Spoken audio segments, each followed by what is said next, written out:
Good morning, friends. We're back again, this time with the story of Abram and his descendants.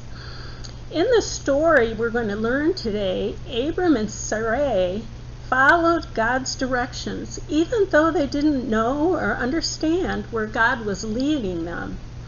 As with Abram, God calls us to follow. So think about a time when you did something with following, like follow the leader. So we could do that really quickly, okay? I'm the leader and I go like this, and so you go like this. I'm the leader and I go like this, and so do you. I'm the leader and I'm going to hop on one foot. Can you hop on one foot? Okay. Well, just like you did what I asked you to do, Abram and Sarai did exactly what God asked them to do.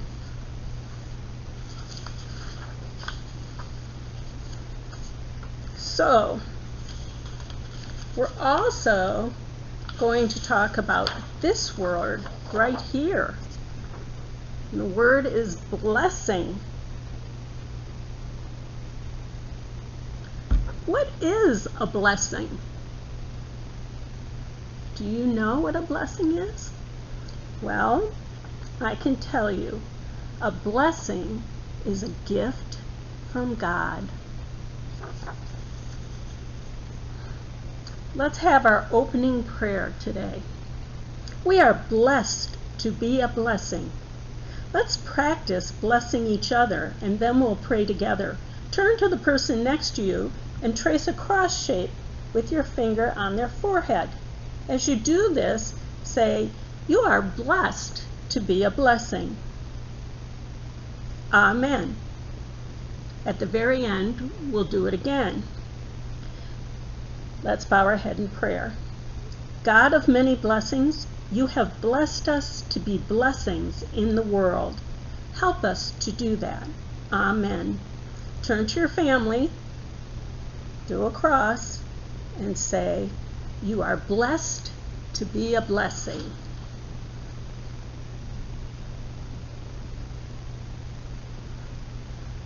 In our story, Abram was 75 years old and Sarai was 65, and they took everything they owned with them to their big move. They had to bring all their belongings and all their animals with them as they walked through the desert to a place that God would show them. They didn't even know where they were going. Imagine how they might have looked as they started on this journey. We're going to look at our story, which is again from our special book, and it's called Abram's Call. One day, God said to a man named Abram, "It's time for you to leave your home and family and go to a new land." Back then, families didn't leave and go to other places. Grandmas and grandpas and grandfathers, grandmas, great-grandmas, great-grandfathers, they all lived in the same place. So this was an odd request. "In this new land, I will give you many things and make sure people know about you. I will be kind to those who are kind to you. To the ones who are unkind, I will be unkind. Because of you, all the families on the earth will be blessed." Abram was 75 years old and had a long white beard.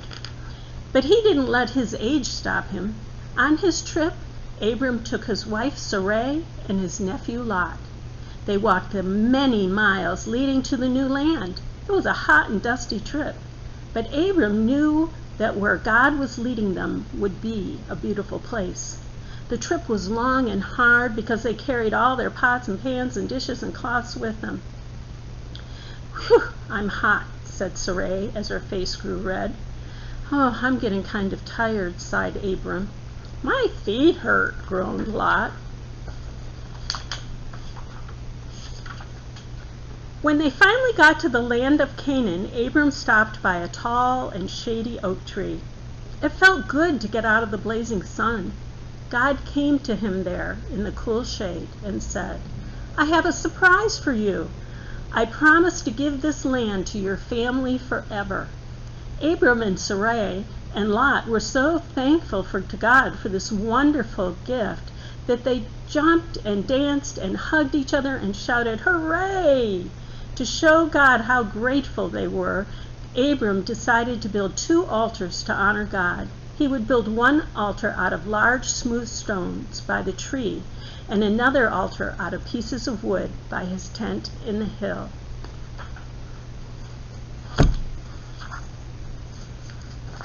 So Abram and Sarai went on a long journey through the desert with God. What do you think they took with them?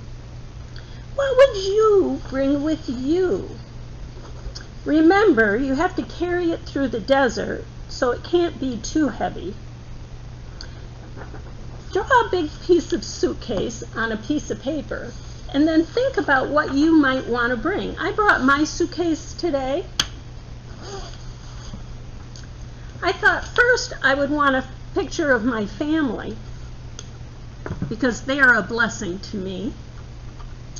And of course I would need to bring my clothes and my toothbrush and my Bible so I could read. Those are just some of the things that I would draw in my suitcase. What would you draw in your suitcase that if you were going on a long journey that God had sent you on, what would you bring with you? That's an activity that you can do this week if you're looking for something to do. Another thing that we can do while we're thinking about our Bible story this week is we can count our blessings. I put 5 stars, and they're yellow, so you might have a hard time seeing them, on this piece of paper. And I thought to myself, what are my blessings? What are the top 5 blessings that I would have in my life? Or what are the ways that I can bless others? And so one of the ways I can bless others is to bring food to my sick friends.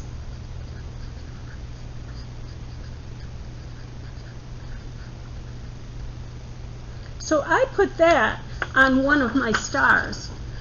So think about your blessings.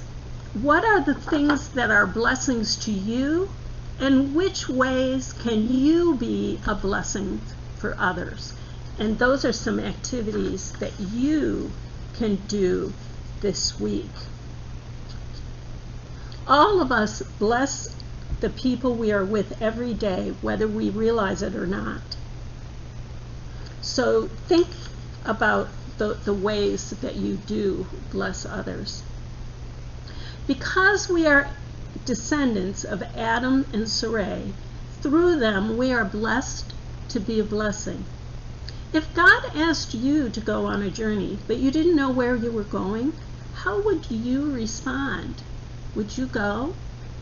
Think about the story we did last week with the ark.